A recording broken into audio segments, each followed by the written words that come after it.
Azər axşamı ibadətə gətirən əsas səbəb nə oldu? Şəxsi sarsıntılar, cəmiyyətin durumu, yoxsa Yox. daxili axtarış? Azər axşamı ibadətə gətirən günahlarıdır, səhvləridir, xətalarıdır. Hər bir müsəlman kimi sadəcə tez və gec hidayət olan insanlar var. Həmişə fikirləşirdim ki, mən namaz qılım, oruç tutum və bir gün bir yazı oxudum. Dedi, əgər oruca, namaza gəlmirsənsə, düşün, mən nə günah sahibiyəm ki, Allah məni huzurunda istəmir. Bu məni qorxutdu. Və qərara gəldim ki, yox, ya indi, ya heç vaxt. Yatdım, oyanmadım. Nə olacaq? Və o gündən başladım ki, artıq 45 yaşım, 46 yaşındayım. Dedim, yox, sonu ölümlü dünyadır.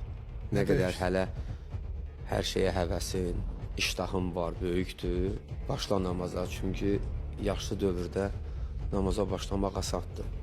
Bir çox iştahın olsa da, amma bir çox şeyləri artıq edə bilməyəcəksən.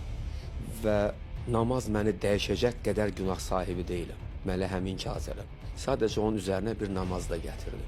Bir bonus kimi ki, mənim bu tərəfimdə var. Allahım, sənin mənə verdiyinin minnətdarlığını edə bilirəmmiş.